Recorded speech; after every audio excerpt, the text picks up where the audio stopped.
मैं भारत को भारतीयता की मान्यता के आधार पर फिर से खड़ा करना चाहता हूं, उस काम में लगा हूं।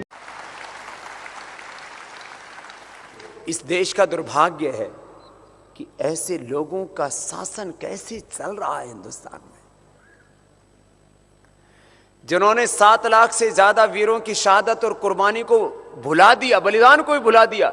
बोले ये आजादी देश को शहीदों की शहादत, कुर्बानी, बलिदान से नहीं,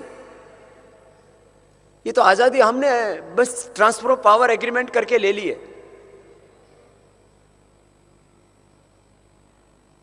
कि हमने बस एक पेपर पर हस्ताक्षर किए माउंटबेटन के साथ बैठ करके, और वो हमें सौंप करके चले गए। 1857 से लेकर के, जिसको सन्यासी विद्रोह का नाम दिया जाता है, 1947 तक करीब 7 लाख वीरों ने जो बलिदान दिए, कुर्बानियां दी, उनकी शहादत को भुला करके ये कह देते हैं कि इस देश के लिए शहीदों का खून ही नहीं बहा, ये तो हमने एक हस्ताक्षर करके आजादी ले ली। तुमने ट्रांसफर ऑफ पावर एग्रीमेंट पर हस्ताक्षर करके आजादी नहीं ली, उन शहीदों की शहादत को, उनके बलिदान को नीलाम किया है। शहादत, बलिदान, कुर्बानी को नीलाम इस अर्थ में किया कि अब जब अंग्रेजों ने देखा कि चारों ओर से देश का शौर्य पराक्रम जाग चुका है, 1857 की क्रांति में क्रांतिकारियों की विजय हो चुकी थी, देश के कुछ गद्दारों ने मिलकर के उनके साथ धोखा किया, तो जाकर के देश फिर 100 साल तक गुलाम रहा। वो ये मानते नहीं कि राम का जन्म अयोध्या में हुआ, वो ये मानते नहीं कि कृष्ण का जन्म मथुरा वृंदावन में हुआ, वो ये मानते ही नहीं कि शिव कहीं काशी में प्रकट हुए, वो ये मानते ही नहीं कि ऋषियों का देश है। सुबह से शाम तक अय्याशियां करना, सुरा और सुंदरी के अंदर मस्त रहना, और फिर ऊपर से ताल ठोक के खड़े हो जाना कि हम राज करेंगे। मैं तो बस आपसे एक ही बात कह रहा हूं, आप लोगों को इसलिए तैयार किया गया है कि गांव गांव में जाकर के बताओ कि 400 लाख करोड़ रुपए तो उन्होंने लूट ही लिए हैं, अभी 20,000 लाख करोड़ रुपए की जो भू संपदाएं उनको भी लूट लेंगे, हिंदुस्तान में कुछ बाकी नहीं रहेगा। भू अधिग्रहण कानून बना करके किसानों की जमीन लूट ली, उनको बेघर कर दिया, उनको बर्बाद कर दिया, तबाह कर दिया, सड़कों पर ला करके खड़ा कर दिया। वनवासी आदिवासियों के गांव उजाड़ दिए, हजारों गांव उजाड़ दिए। कितनी मां बहन बेटियों के इन्होंने सिंदूर छीन लिए, कितने बच्चे इन्होंने अनाथ कर दिए। एक साल में 70 से 80 लाख लोग तो भूख और कुपोषण से मरते। करीब 20,000 लोगों की औसत, बच्चों की, बुजुर्गों की, गरीब लोगों की, बेबस, लाचार, शोषित, वंचित लोगों की मौत होती है भूख के कारण से। इतना बड़ा हिंदुस्तान है ना, हमको दिखाई नहीं देता अपनी आंखों के सामने। हर वर्ष करीब 1 लाख गोवंश का कत्ल किया जाता है। हर दिन भोर होते होते करीब 30,000 गायों को कत्ल कर दिया जाता है। क्या छोड़ा है इन्होंने? जल, जंगल, जमीन, भू संपदाएं, पूरी देश की अर्थव्यवस्था, सब कुछ तो नीलाम कर दिया। गांव के लोगों को जाकर के बताने 400 लाख करोड़ रुपए आएंगे तो एक एक गांव को 100-100 करोड़ मिलेंगे, कोई गांव गरीब नहीं रहेगा, कोई गांववासी गरीब नहीं रहेगा। गांव वालों ने सोच लिया कि गरीबी तो हमें विरासत में मिली है, हमारी तो किस्मत में ही गरीबी लिखी है, हमारी किस्मत में गरीबी नहीं लिखी है, हमारी देश की किस्मत में गरीबी नहीं लिखी, इन्होंने गरीब बना दिया। जाकर के इनके सारे पाप बताना। पूरे देश में इन्होंने शराब की नदियां बहाई हैं, पूरे देश में इन्होंने दुराचार और व्यभिचार के अड्डे बना दिए हैं, पूरे देश में इन्होंने गोमाता सहित पशुधन की कत्ल करने के लिए कत्लखाने बना दिए। पूरे देश में खून खराबा हो रहा है। नक्सलवाद, माओवाद, आतंकवाद, और चारों तरफ से देश के ऊपर हो रहा है प्रहार। पहले केवल कश्मीर जल रहा था, बाद में अब असम जलने लगा, नॉर्थ ईस्ट जलने लगा, अब तो हिंदुस्तान के करीब आधे जिलों में रोज हिंसा होती है। नक्सलवाद, न जाने क्या क्या चारों ओर से ऐसे षड्यंत्र रचे जा रहे हैं। जब देखते हैं अपने वतन को तो लगता है कि आज इसको नहीं बचाया तो कल कोई बचा नहीं पाएगा, और आवाज उठाते हैं तो फिर कहते हैं हम गलत हैं। तो अब पूरे देश के लोगों को जाकर के आपको गांव-गांव तक बताना है, इनके सारे एक एक पापों का फल इनको मिलेगा, और आप सबका और इस आंदोलन में जो लोग लगे हैं इनका ये जो तप है, पुरुषार्थ है, ये निष्फल नहीं जाएगा। हमारी सन्यास परंपरा के जो गौरव हैं, शंकराचार्य की परंपरा के जो आदर्श संवाहक है, हमारे श्रद्धेय पूज्य वंदनीय प्रातः स्मरणीय जयेंद्र सरस्वती जी, उनके ऊपर आरोप क्या लगाए? बोले उन्होंने दुराचार किया, रेप किया, उन्होंने हत्या करवाई और दिवाली के दिन उनको उठा लिया, जेल में डाल दिया। ये इतने जाहिल हैं, इतने शातिर हैं, इतने षड्यंत्रकारी हैं, इतने कुटिल हैं, इतने राक्षस हैं, ये तो रक्त बीज से भी ज्यादा, ये तो ताड़का से भी आगे पहुंच चुके हैं। ये तो इनको कोई भी अतीत में जितने भी राक्षस हुए, हजारों लाखों करोड़ों राक्षस मरे होंगे, तब जाकर के शायद ये 2-4 पैदा हुए हैं। इतने षड्यंत्रकारी। एक बहुत बड़ा क्रांति का ज्वार, अंदर अंदर से जो क्रांति के बुलबुल उठ रहे हैं, ये कहीं आग ना बन जाएं। आप पूरे हिंदुस्तान में आपके बारे में छानबीन कर सकते हैं। मैंने कहा मैं तुम्हारे साथ में सामने खड़ा हूं, और कोई असली माँ बाप की औलाद है और तुम्हारी माँ ने तुम्हें दूध पिलाया है, तो आकर के सामने से लड़ाई करो। ये कायर, कमजोर और बुज़दिलों की तरह पीछे से बाहर मत करो। पूरी दुनिया की ताकतवर शक्तियां एक तरफ खड़ी हैं और एक फकीर एक तरफ खड़ा है और लड़ रहा है उनसे। बड़ी बड़ी एमएनसीज जिनके हजारों लाखों करोड़ रुपए के टर्नओवर हैं, पूरी दुनिया की ताकतवर सरकारें, पूरे यूरोप से लेकर के अमेरिका से लेकर के तमाम वो लोग। तो हमने तो 24 घंटे का युद्ध खोल रखा है। तो आप लोग जो मुझसे प्यार करते हो, आप इस 24 घंटे की लड़ाई में साथ देने के लिए तैयार हो? है? लेकिन आपको क्या तैयार करना है? गांव गांव में ऐसे लोग तैयार करने, इनके सारे षड्यंत्र बताने जाकर के। इतना बड़ा काम करना है, करोगे इस काम को? यही गांव गांव में जाकर के समितियां बनानी है, उनको योगी बनाना है, निरोगी बनाना है, और इस देश को बचाना है।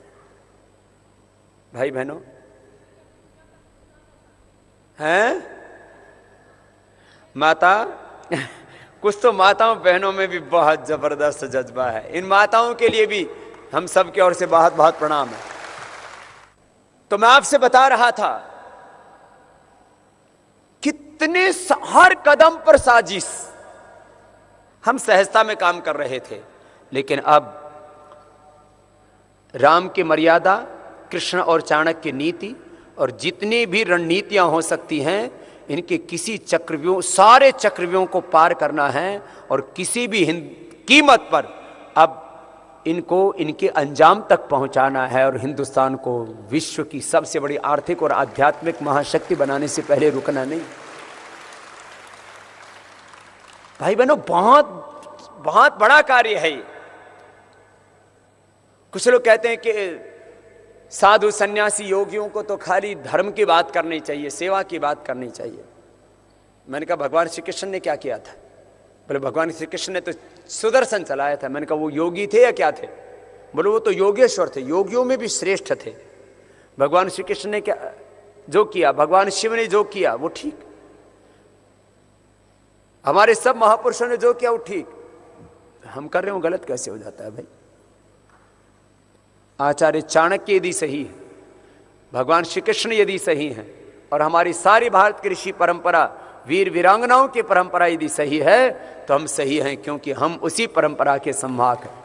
हम ऋषि नहीं हैं, हम राम और कृष्ण नहीं हैं, लेकिन उनके वंशज, और हमारा एक कर्तव्य धर्म है कि हम किसी भी कीमत पर देश को बचाएं। तो ये तो रोज षड्यंत्र होंगे। अब जैसे अब बताओ, ये बेसन एक दाना इसके अंदर चने के अलावा दूसरा नहीं, क्योंकि ये पतंजलि के अंदर तैयार होता है, और जो आटा और बेसन पतंजलि में तैयार होता है वैसे आटा बनाने की मशीन दुनिया में पहली बार यहीं पर लगी। उसके बाद 1-2 मशीनें और बनाई हैं। इसमें गुणवत्ता से लेकर के क्वालिटी में एक दाना इसमें दूसरी चीज का नहीं हो सकता। बोले इसके ऊपर जो लेबल लगा रखा है 100% चने की दाल से निर्मित, ये ठीक नहीं है। तो मैंने कहा तुम्हारी मम्मी से बनाया है क्या इसको? आदमी का आटा बनेगा, चने का ही बनेगा आटा, तो तभी वो बेसन कहलाएगा। बोले ये 100% शुद्धता कैसे लिखते हो, 100% चने की दाल कैसे लिखते हो है? अब बताओ। बोले इसके अंदर, ये लेबल के अंदर जो लिखा हुआ है ना, पतंजलि का विशिष्ट उत्पाद, ये मत लिखो, बिना मतलब की बात। इस तरह के घिनौने काम करते हैं और बस ऐसे कि ये हम पर कुछ भी आरोप लगा सकते हैं। हत्या, दुराचार से लेकर के, मिलावट से लेकर के कुछ भी इन्होंने छोड़ा नहीं है। अब इनको नहीं छोड़ना है बस।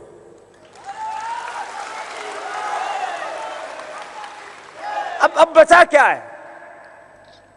चरित्र से लेकर के, दुराचार व्यभिचार से लेकर के, हत्या से लेकर के और मिलावट से लेकर के जो ये कर सकते हैं, चोरी से लेकर के, ठगी से लेकर के, महाठगी तक के, इससे तो ज्यादा और कुछ लगा नहीं सकते।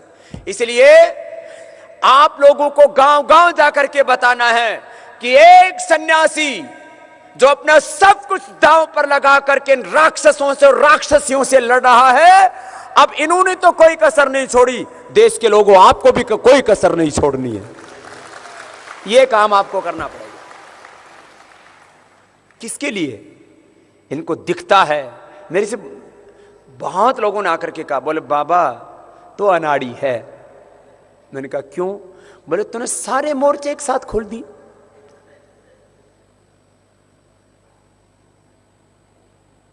विदेशी कंपनियां, बड़े बड़े corporate house, capitalist, mega capitalist, bankers, ये तो हैं रॉकफेलर, रॉथसाइल्ड के ये वंशज, ये हैं ये साम्राज्यवादी लोग, अधिनायकवादी लोग, सामंतवादी लोग, ये पूरी दुनिया को जो ग्लोबलाइजेशन के कुछ चक्रव्यूह में फंसा करके लूटने वाले लोग। बोले आपने कोई तो छोड़ा नहीं।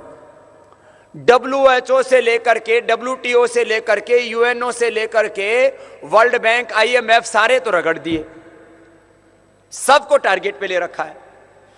जब आप WTO, WHO, UNO, world bank, IMF, दुनिया की जो ताकतवर शक्तियां हैं, आप पूरी दुनिया में जो षड्यंत्र करने वाली ताकतें हैं, पूरी दुनिया में जो षड्यंत्र करने वाली ताकतें हैं, उनको, पूरी MNCs को, ये पूरी दुनिया को लूटने वाले जो मेगा कैपिटलिस्ट हैं, जल जंगल जमीन सारी भू संपदाएं सब जिन्होंने कंट्रोल कर रखी हैं, पूरी दुनिया को जो ओन करते हैं, ऐसे बैंकर्स, उनको भी आपने टारगेट पर लिया हुआ है। सारे करप्ट पॉलिटिशियंस, करप्ट ब्यूरोक्रेट्स, जहां जहां जो भ्रष्ट लोग हैं, उनको टारगेट पर ले रखा है। बचे कौन?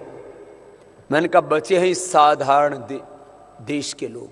और उन साधारण लोगों से, उन सामान्य लोगों से, जैसे भगवान श्री कृष्ण ने गांव वालों और गवालों से, जैसे मर्यादा पुरुषोत्तम भगवान श्री राम ने जंगल के सामान्य वानरों से, भालुओं से, उनसे ही लेकर के अपने लड़ाई लड़ी थी, हम सामान्य लोगों को साथ में लेकर के इन तथा कथित ताकतवर लोगों के साथ में लड़ाई लड़ रहे हैं। ये ठाड़े और माड़े की लड़ाई है। वो ताकतवर हो गए, पूंजी उनके पास बहुत है, उनके पास में बहुत वैभव है, मायावी है वो। इन मायावी राक्षसों से लड़ना है।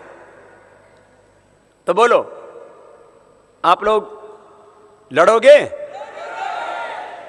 अब एक एक जिले में एक एक आदमी जाकर के, एक एक गांव में, एक एक गली मोहल्ला में ऐसे आदमियों को खड़ा करके, ये चाहे कितने ही आरोप लगाए, चाहे कितने ही ये झूठ बोले, चाहे कितने ही षड्यंत्र रचे, कितने ही कुचक्र रचे, चाहे, मैं तो कहता हूं देखो ये काम छोटा नहीं है, ये काम बहुत बड़ा है। बोले बाबा जी आपने एक तो चारों तरफ मोर्चे खोल दिए और फिर आप दूसरी बात ये कहते हो कि इनसे सारा धन भी छीनना है और फिर उनको सजा भी दिलवानी है, एक चीज तो माफ कर दो। मैंने कहा क्या? बोले ये जब इतना सब वापस छीन लोगे तब इनको डर है पहले तो छीनेगा जो आज तक लूटा है, लाखों करोड़ है पूरी दुनिया में, ये तो अब पूरे सिद्ध हो चुका है। पूरी दुनिया में ये काला धन सबसे ज्यादा भारत से बाहर जा रहा है। एफडीआई के माध्यम से थोड़ा सा लेकर के आए हैं, वो थोड़ा सा नहीं, जो लेकर के आए करीब 20 लाख करोड़ रुपए, वो जो है बढ़ करके 50 लाख करोड़ रुपए से भी ज्यादा हो चुका है। और तमाम जो बाहर पड़ा इलीगल एसेट, इलीगल मनी जो अंदर है, मैंने बताया ना रियल इकोनॉमी कितनी है। देखो ये जो कागज पर गिनते हैं ना उसमें गड़बड़ी कर रखी है, अनअकाउंटेड गिना ही नहीं गया उसको, unaccounted money, unaccounted gold, unaccounted land कागज पर नहीं चढ़ाया हुआ, बाकी रखा हुआ है सब। ये सारा इनसे छीनना है। यदि इस देश के लोगों ने मेरा साथ दिया और मैं सोचता हूं कि साथ देगा तो ये 2, 3, 5 सालों में ही सारा का सारा हिसाब किताब कर लेंगे। इतना लूटा है, इतना लूटा है आप लोग सोच भी नहीं सकते। गद्दाफी ने तो मुश्किल से 10 लाख करोड़ रुपए उसका सामने आया है। छोटा सा देश है ना, छोटा सा देश, अपने एक प्रांत के बराबर भी नहीं है। कितना है? एक प्रांत के बराबर भी नहीं है गद्दाफी वाला देश लीबिया है?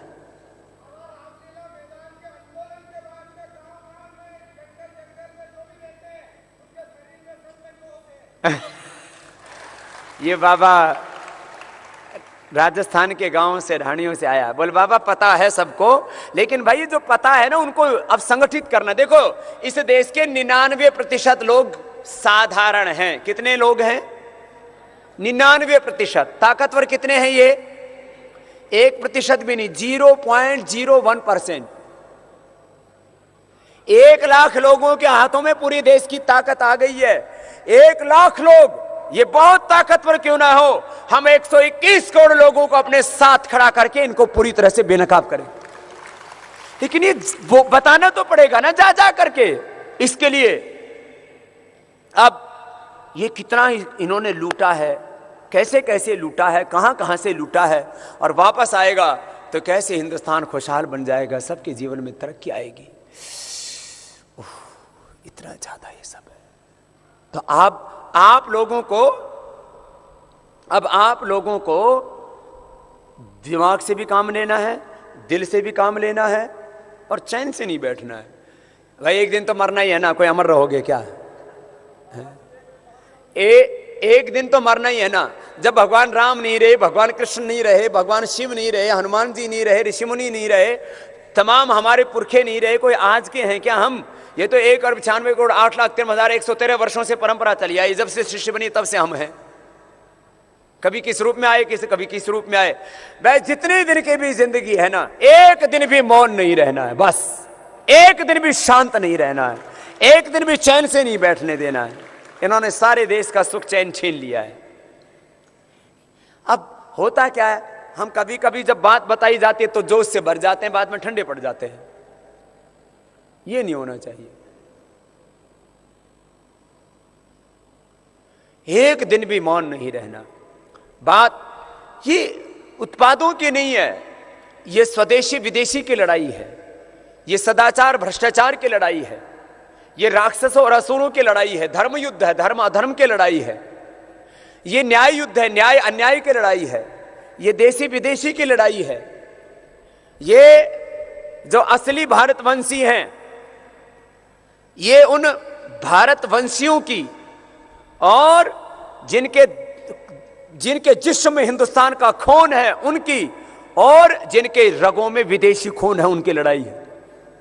ये छोटा काम नहीं है।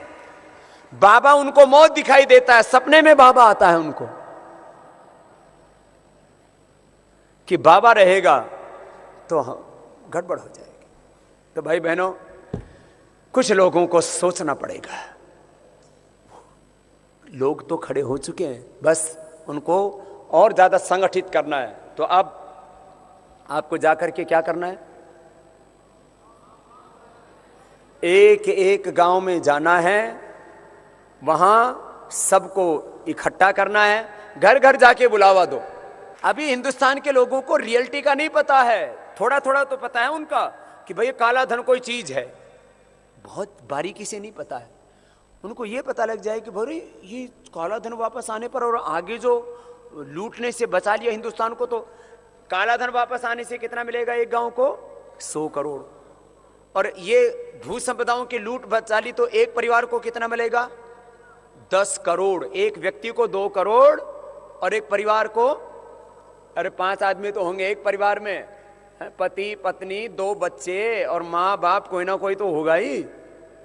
तो 5 परिवार के भी सदस्य माने तो एक परिवार को कितना मिलेगा ये भू संपदा बचा ली? तो प्रत्यक्ष परोक्ष रूप से 10 करोड़। इतना पैसा अपने मुल्क में, और भू संपदाओं पर सबका बराबर का अधिकार है। ये छोटी छोटी बातें बतानी है आपको। और अब तक जो इन्होंने लूटा है वो कहां कहां से लूटा है? सबसे ज्यादा लूट हुई है भू संपदाओं में।